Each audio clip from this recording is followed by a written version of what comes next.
ya todos tienen su Biblia en la mano, también quiero pedirles que por favor durante este tiempo apaguemos nuestros celulares. Vamos a estar en el libro de Hechos, vamos a continuar nuestra serie titulada La Iglesia dotada del poder del Espíritu Santo. Así que abramos nuestras Biblias en el libro de Hechos, capítulo 15. Ya están todos ahí, vamos a orar. Padre, te damos gracias por este tiempo, Señor. Venimos a ti, Señor, deseosos de escuchar de ti, Padre Celestial.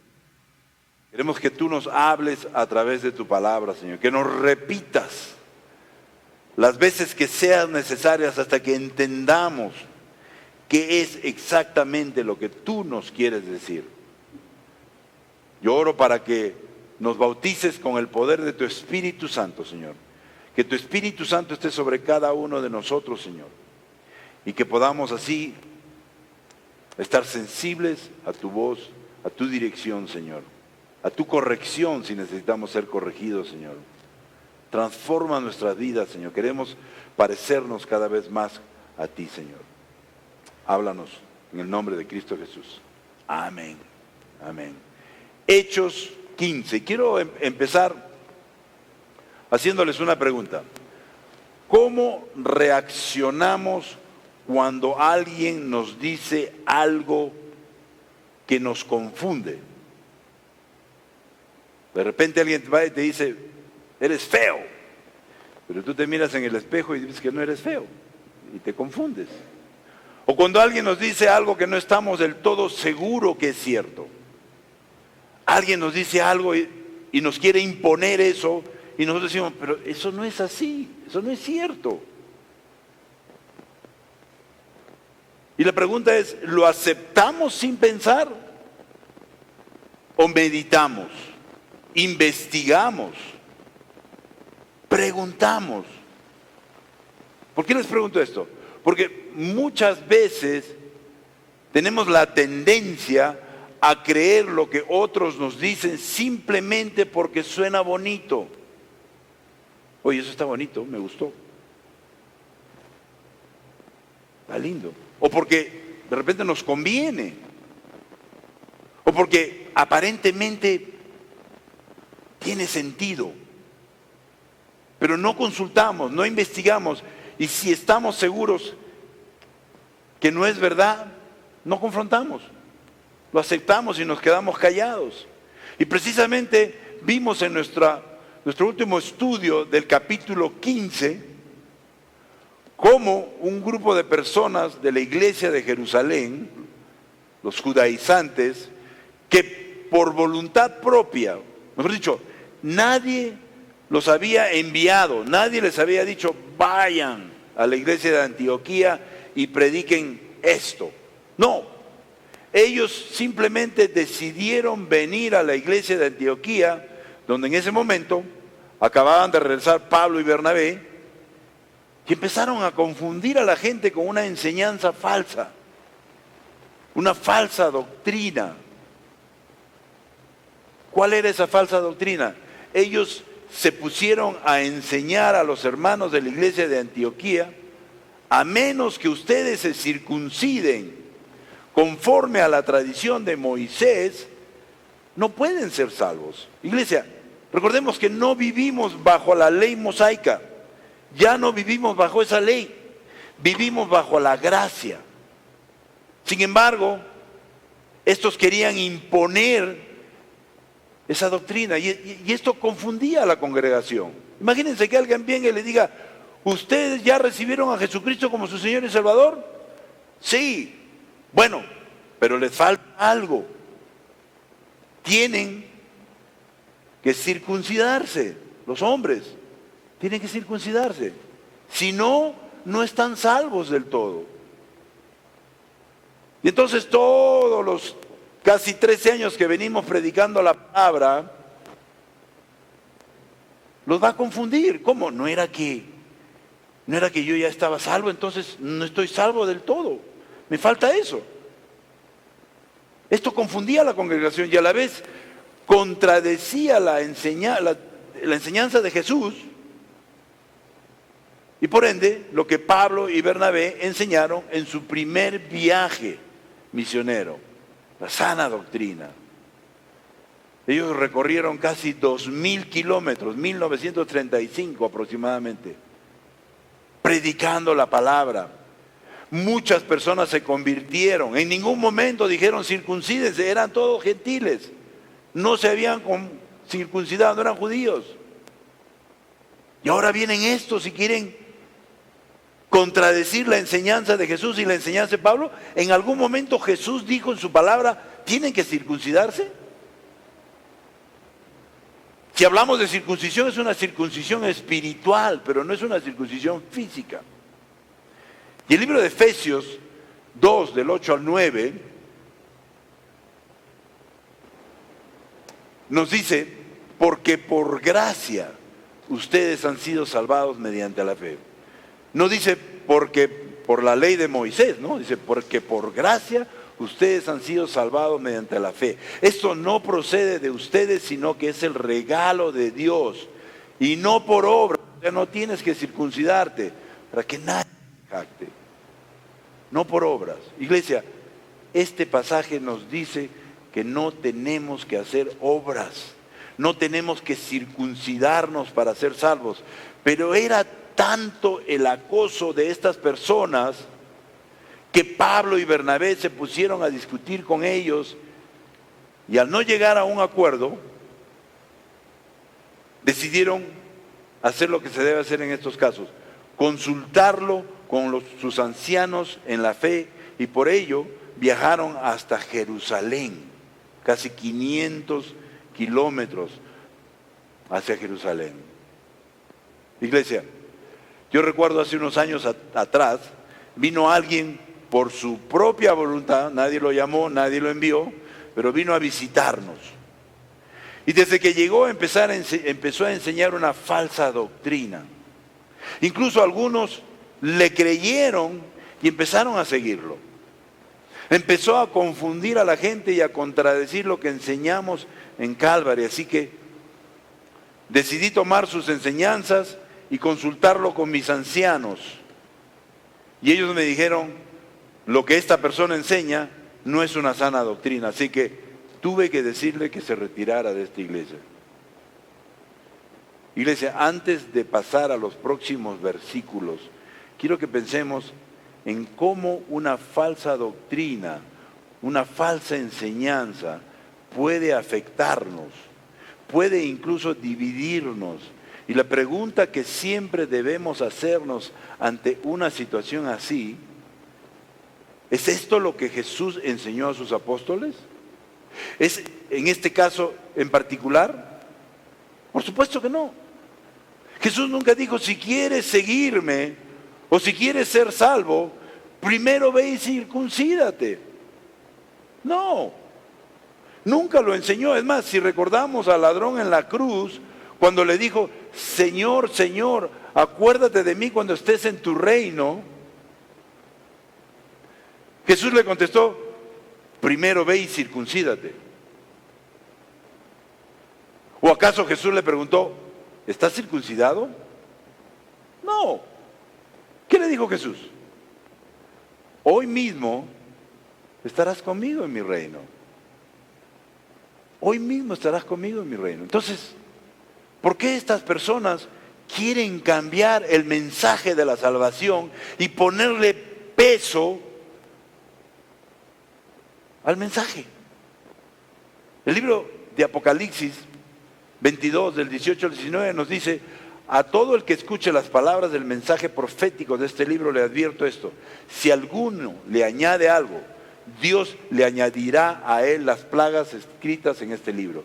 Si alguno quita palabras de este libro de profecía, Dios le quitará su parte del árbol de la vida y de la ciudad santa descritos en este libro. Sí, y habla del libro de Apocalipsis, pero en general todo a la Biblia es un libro profético. Entonces, si nosotros quitamos o agregamos algo, vamos a ser juzgados por Dios. Y estas personas estaban agregándole algo al mensaje profético, a lo que enseñó Jesús y lo que los apóstoles practicaron. Entonces, ¿Por qué queremos agregar o quitar palabras de este libro? Al imponer doctrinas que no son bíblicas. Y muchas veces usando el nombre de Dios en vano. No, es que Dios lo dice en su palabra. ¿Dónde? Enséñame. Muchas veces viene la gente y le dice, no, pero es que la palabra de Dios dice esto, aquello, lo otro. Ok, enséñamelo, quiero verlo. Muéstramelo en su palabra. Es que no sé dónde está, me lo dijo fulano, mengano. Bueno, si yo lo compruebo y está en la Biblia, te voy a creer, pero si no está en la Biblia, entonces es un invento de hombre. Y por eso es importante, iglesia, que conozcamos la palabra de Dios. El libro de Timoteo 3, del 16 al 17, nos dice, toda escritura es inspirada por Dios y útil para enseñar, para reprender, para corregir y para instruir en la justicia, a fin de que el siervo de Dios esté enteramente capacitado para toda buena obra. Esto quiere decir, iglesia, que toda la escritura, toda la sana doctrina nos capacita para toda buena obra. En otras palabras, la predicación de la sana doctrina es esa espada de doble filo que penetra hasta lo más profundo de nuestro ser y produce la transformación que necesitamos en nuestras vidas. Esa es la buena obra que va a hacer que personas salgan de la esclavitud del pecado. Esa es la buena obra que va a hacer que jóvenes caminen con Cristo. Esa es la buena obra que va a hacer que matrimonios rotos se restablezcan. La buena obra. La palabra de Dios, la escritura, está hecha precisamente para reprender, corregir, instruir en justicia, a fin de capacitarnos, a nosotros los cristianos, para toda buena obra, para ir y hacer discípulos, para ir y predicar el verdadero mensaje de Jesucristo, sin agregar ni quitarle nada. Vamos a leer ahora los versículos del 5 al 6 que dicen, entonces intervinieron, del capítulo 15, algunos creyentes que pertenecían a la secta de los fariseos y afirmaron, es necesario circuncidar a los no judíos y exigirles que obedezcan la ley de Moisés. Los apóstoles y los líderes religiosos se reunieron para examinar ese asunto. Punto 1, si estás tomando nota. Una falsa doctrina se impone por la fuerza. ¿No se han dado cuenta cuando alguien viene y quiere imponernos algo, se pelea y hasta se amarga cuando no les hacen caso? Quieren imponer sus ideas a la fuerza. Hace poco, me acuerdo, vinieron unos que eran testigos de Jehová y quisieron imponernos a la fuerza y empezaron a discutir con nosotros. De conversación pasó a discusión, porque le enseñábamos la palabra de Dios y mira lo que dice la palabra de Dios y mira lo que dice la palabra de Dios. Y empezaron tanto, se amargaron tanto que agarraron y se fueron, amargos. No pudieron, pero quisieron imponer por la fuerza su doctrina. Y parece ser que estos fariseos o judaizantes habían seguido a Pablo y Bernabé durante todo el camino a Jerusalén. Y ahora, juntos con otros, estaban en Jerusalén demandando que se hiciera lo que ellos decían. Ellos no estaban pidiendo o dando su opinión de buenas maneras.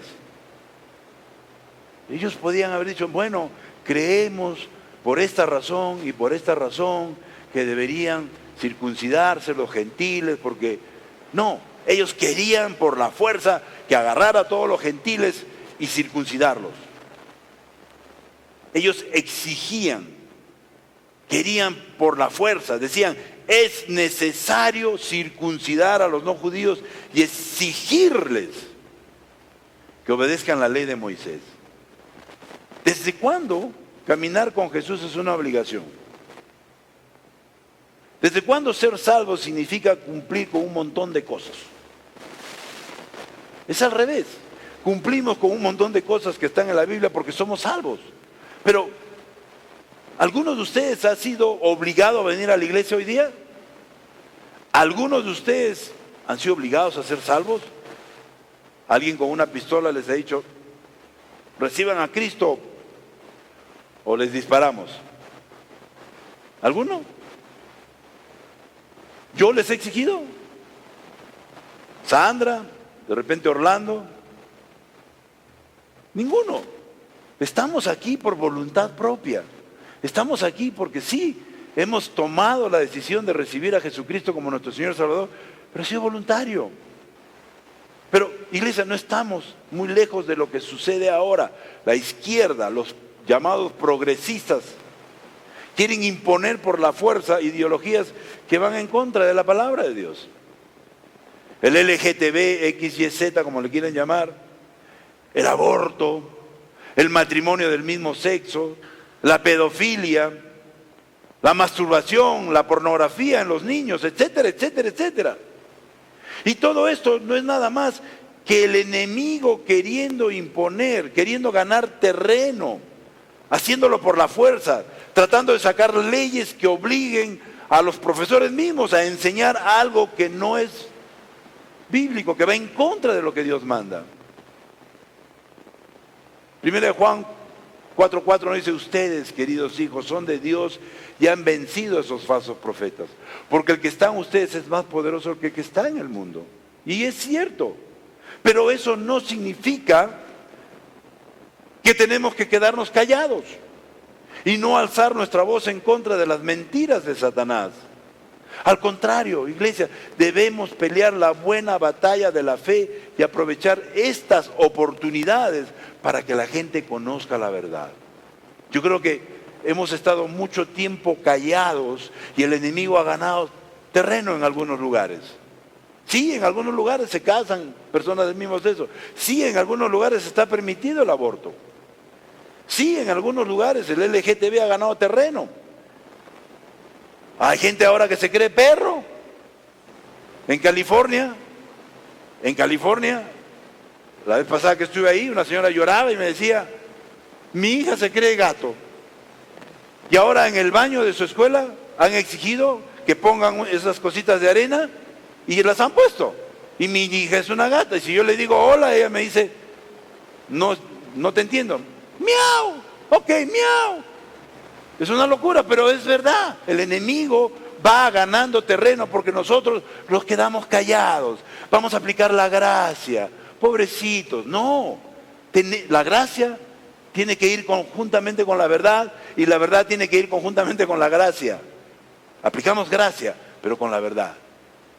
No vamos a aplicar gracia con una mentira como esa y nos la vamos a creer y la vamos a dejar. Y ahora ya no es un gato, ya son como 10 gatos. Y también ya han venido los perros y están corriendo los gatos del colegio. Es una locura, ¿no? Entonces vamos a tener que cambiar el idioma, vamos a tener que hablar miau, wow, miau, wow.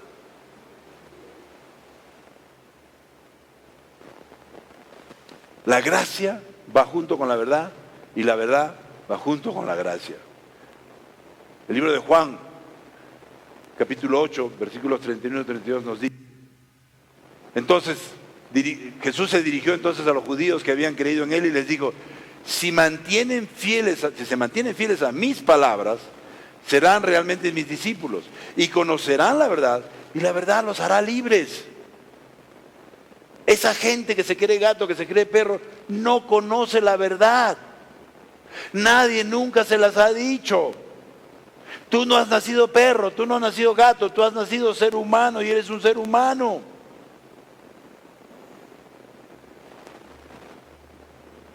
La gente tiene que conocer la verdad de la palabra de Dios para que sean libres de la esclavitud del pecado que los acecha. Iglesia, la gente puede exigirnos que hagamos algo, pero si sabemos que no está alineado con la palabra de Dios, no lo vamos a hacer. Pero si no la conocemos, si no somos fieles a su palabra, entonces vamos a ser presa fácil del enemigo y vamos a caer en su trampa. Juan, ¿y entonces qué tenemos que hacer? Lo que venimos diciendo siempre: leer, estudiar, meditar y poner en práctica su palabra. Y eso es exactamente lo que hicieron. Dice el versículo 6 que los apóstoles y los líderes religiosos se reunieron para examinar este asunto. Se reunieron para examinar este asunto a la luz de la palabra de Dios, a la luz de la verdad. Ellos se reunieron para examinar este asunto a la luz de la palabra de Dios. Ellos se reunieron a orar para buscar dirección de parte de Dios. Ellos se tomaron su tiempo. Ellos no actuaron en la carne y decidieron tomar una decisión apresurada. No. Cuando suceden cosas así en la iglesia, nosotros los líderes nos reunimos y nos ponemos a ayunar, a orar y a buscar dirección de parte de Dios en su palabra, como lo vamos a hacer esta semana, estos 10 días que vienen.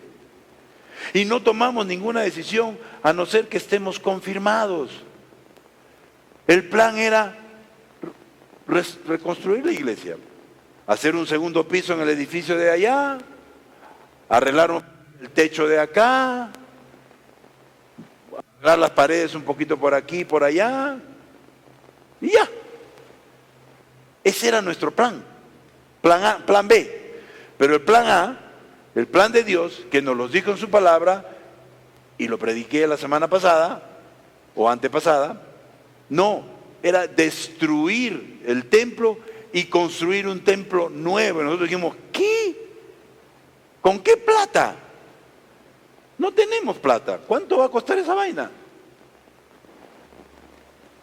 Ustedes no se preocupen. Ustedes tienen que ir por fe, no por vista, igual como hicimos con el refugio. Me destruyen todo el pasado del pecado que nos recuerda este círculo y hagamos algo nuevo. No tengan miedo, sean fuertes. Yo lo voy a hacer, no ustedes. Y entonces, confirmados con su palabra, tomamos la decisión de hacerlo. No fue no fue algo que estamos haciendo en la carne, se nos ocurrió. Es más, ni sabíamos que íbamos a tener Juan Bosco. Eso fue otro milagro.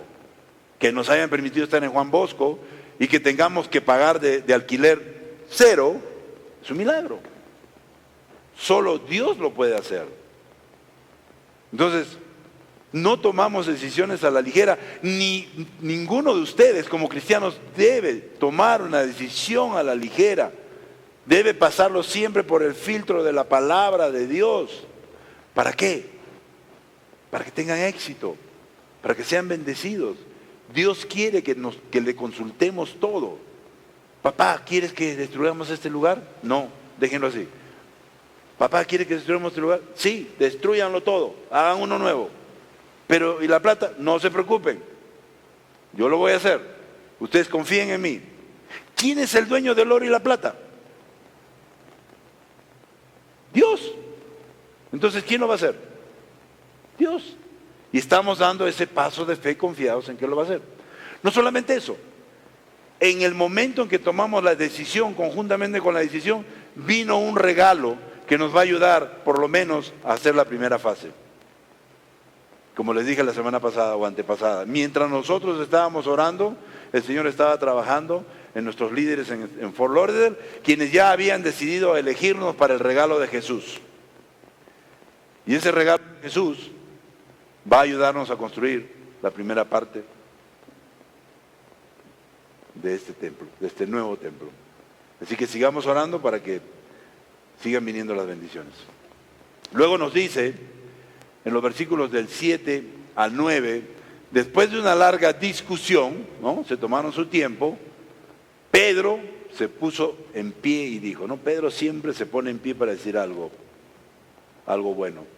Hermanos, dijo, ustedes saben que desde un principio Dios me escogió de entre ustedes para que por mi boca los no judíos oyeran el mensaje del Evangelio y creyeran. O sea, oyeran el mensaje del Evangelio y creyeran. Dios, que conoce el corazón humano, mostró que los aceptaba, dándoles el Espíritu Santo. Lo mismo que a nosotros, sin hacer distinción alguna entre nosotros y ellos, purificó sus corazones por la fe. Los judíos creían que ellos solamente eran los que iban a recibir a Cristo. Eran el pueblo escogido de Dios y que nadie más que ellos iban a recibir a Jesucristo. Y se olvidaron de los gentiles. Y el Señor les mostró, y a través de Pedro. Punto número 2, si estás tomando nota. La sana doctrina se recibe con gozo. Tú sabes, tienes el Espíritu de Dios, que cuando alguien te está diciendo algo que no es bíblico, tú dices, esto no me cuadra. Hace un tiempo fui a una conferencia en algún sitio y alguien empezó a hablar y dije, y lo confronté. Después que terminó lo llamé a un lado y le dije, oye, pero eso no es bíblico, eso está mal. Sí, tiene razón, no me había dado cuenta, sí. Bueno, corrígelo, pues. Entonces regresó en su oportunidad al púlpito y disculpas de que había cometido un error. Lo corrigió. Yo no soy un teólogo experto, no les voy a mentir. Nunca he ido a un colegio bíblico tampoco, pero sé lo que es verdad y lo que es mentira. Y el Espíritu Santo nos da ese discernimiento para saber si nos están vendiendo algo que no es cierto. Algunos de los que estamos aquí hemos recibido la salvación obligados a la fuerza, no. Ya lo vimos, ¿no es cierto? Al contrario, lo hemos recibido con gozo. Cuando ustedes recibieron a Cristo como su Señor y Salvador, los que nos acordamos, cuando lo recibieron, ¿sintieron gozo o sintieron amargura? Gozo, ¿no es cierto? Se sintieron, wow, man, sintieron un gozo tremendo. Querían contarle a todo el mundo lo que habían hecho. Yo recuerdo cuando recibí a Cristo como mi Señor y Salvador, tenía un gozo que quería saltar, bailar, contarles a otros. No estaba triste o amargado por lo que había hecho, no. Y vemos aquí que los líderes religiosos se tomaron su tiempo para meditar y pasar todo esto que los fariseos demandaban por el filtro de la palabra de Dios. Dice el texto que Pedro se puso de pie y dijo, bueno, Pedro siempre se pone de pie cuando va a hablar algo importante, ¿no? Como es la palabra de Dios. Este tema de la circuncisión se trataba principalmente de los no judíos contra los gentiles, que para ser salvos tenían que pasar lo que los judíos habían pasado, que por qué nosotros sí nos circuncidamos y ellos no. Era más una cuestión de celos y envidia que otra cosa. Y desgraciadamente esto es algo que sucede mucho también en la iglesia, que porque él sí y yo no, que porque él es más guapo que yo, que porque él tiene más plata que yo, que porque ella está casada y yo estoy soltera, que porque su esposo es más guapo que el mío. No, la culpa, esa es tu elección. Y no aceptamos la voluntad de Dios. Pedro se para y les dice, hermanos, ustedes saben que desde un principio Dios me escogió. Miren lo que dice, Dios me escogió, me llamó de entre ustedes para que por mi boca los no judíos oyeran el mensaje del Evangelio y creyeran. Dios habló a través de la boca de Pedro para que los no judíos escucharan el mensaje y creyeran, porque primero tienen que escuchar el mensaje. Pedro va directo al punto. Los no judíos, los gentiles, y les habla de lo que Dios hizo con él al respecto. Pedro contó la historia. ¿Estás tú contando la historia de cómo has sido transformado? ¿Cómo tu vida ha cambiado? No tienes que darles una prédica completa, simplemente cuenta la historia. Yo antes era así y ahora soy así. Yo antes creía esto, ahora creo esto. El Señor ha hecho esto en mi vida, con mis hijos, con mi esposa. Cuenta la historia. Pedro empezó a contar la historia. Él antes pensaba como ellos, pero Dios cambió su corazón y les contó cómo Dios lo había usado para predicar el mensaje del Evangelio a los gentiles. Lo vimos en Hechos 10:13, cuando el Señor le dice, levántate Pedro. No, Pedro se fue a orar a la azotea de la casa donde estaba, ¿no? Y el Señor le habla ahí y le dice, Pedro, levántate Pedro, mata y come, le dijo una voz. Y Pedro, como terco como era, le dijo, de ninguna manera, Señor, respondió Pedro. Sabía que era Dios, pero encima le contradice. Jamás he comido nada impuro o inmundo, le dice. Por segunda vez le insistió la voz, lo que Dios ha purificado, tú no lo llames impuro. Esto sucedió 3 veces y enseguida la sábana fue recogida al cielo. Pedro se estaba refiriendo a este hecho, que mientras un gentil llamado Cornelio, un centurión romano, estaba en Cesarea, ¿no? Pedro estaba en Jope. Y cuando él subió a orar a la azotea de la casa donde estaba el Señor, le mostró una sábana con todo lo que podía comer, que para los judíos era impuro. Esto no comemos nosotros, Señor. Bueno, ahora sí lo vas a comer. Y también se consideraba impuro que un judío entrara en la casa de un gentil, y menos sentarse a la mesa a comer con él. Entonces, de esta manera, Dios estaba preparando a Pedro para este encuentro. Iglesia, esto nos muestra que si Dios nos manda a una misión, si Dios te llama, Él nos va a preparar. Él nos va a dar las herramientas necesarias para ir y hacer discípulos. Sí, tenemos el Espíritu Santo. Pero una cosa que es muy interesante es el hecho de que Pedro no dice, yo fui, yo lo hice. No, él dice, Dios me escogió de entre ustedes para que por mi boca los no judíos oyeran el mensaje del Evangelio y creyeran. Y Dios va a escoger de entre ustedes, de entre nosotros, a alguien para una misión especial.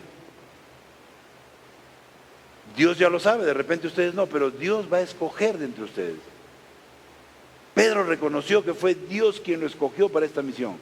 Nosotros no lo hacemos. ¿Sabes qué? Aquí hay una necesidad, voy a ir, está bien. Pero Dios te escoge para esa misión. Él reconoció que Dios lo escogió. Él reconocía que Dios usó su boca. En otras palabras, él reconocía que fue usado como un instrumento de Dios para traer salvación. Iglesia, de la misma manera Dios te va a escoger para una misión. Dios te va a querer usar como su instrumento. La pregunta que nos tenemos que hacer es, ¿te vas a dejar usar? ¿O vas a tener temor y no te vas a dejar usar? No, es que yo tengo miedo de predicar el Evangelio. No. ¿Y qué me van a decir? ¿Y qué pasa si esto? ¿Y qué pasa si lo otro? Y recordemos lo que nos dice 2 de Timoteo 1:7. Pues Dios no nos ha dado un espíritu de timidez, sino de poder, de amor y de dominio propio. Y si no tienes temor y te dejas usar como su instrumento, o puede que tengas temor, pero vences el temor, porque tienes el Espíritu de Dios, tienes el ayudador. Y si tú vences ese temor y te dejas usar como su instrumento, dice, oirán el mensaje del Evangelio y creerán. Y de eso se trata, iglesia, que otros crean el mensaje, que otros se salven.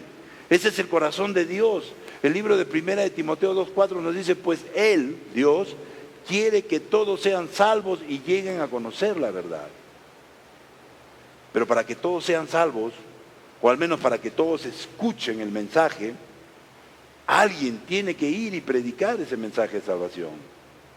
Y el libro de Romanos 10, del 14 al 15 nos dice, ahora bien, ¿cómo invocarán a aquel en quien no han creído?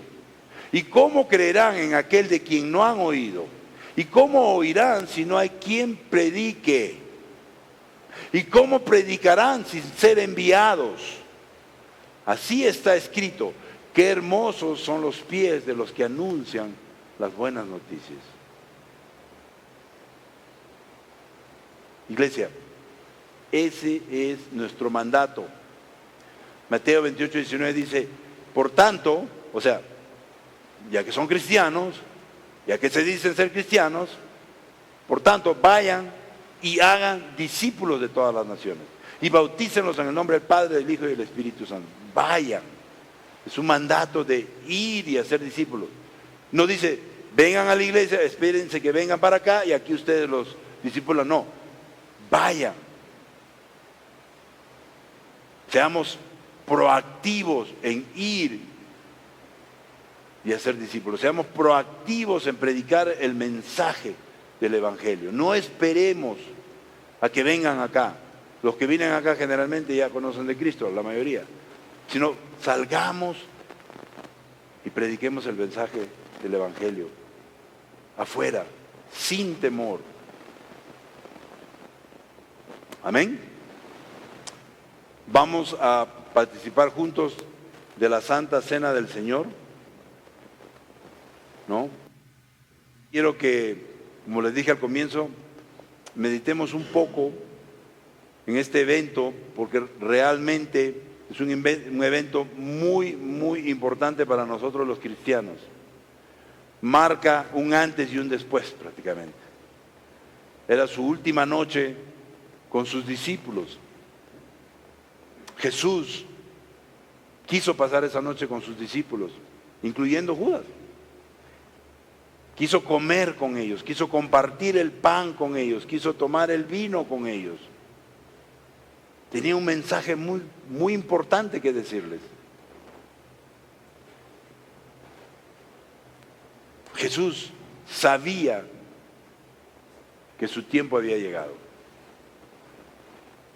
Y por eso Él les dice, hagan esto en memoria de mí. Mejor dicho, cuando coman el pan y beban el vino, recuerden el sacrificio tan grande que Dios ha hecho en la cruz por cada uno de nosotros.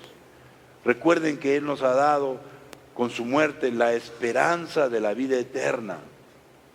Recuerden que adoramos un Dios que está vivo. Él resucitó al tercer día. Dice su palabra que está sentado entre nosotros cuando dos o más estamos hablando de su nombre. Así que en un momento va a pasar los sugieres con los elementos de la Santa Cena. Quiero que lo reciban, pero no lo tomen para compartir juntos de este tan importante. Mientras tanto estemos meditando qué es lo que el Señor ha hecho en nuestras vidas, cómo nos ha bendecido y nos sigue bendiciendo, cómo nos cuida, cómo nos protege, cómo protege a nuestras familias, a nuestros hijos. El templo que nos ha dado y el nuevo templo que nos va a dar. Son bendiciones para todos nosotros, iglesia. Así que tomémonos un tiempo mientras la banda empieza a tocar y vamos pasando los elementos.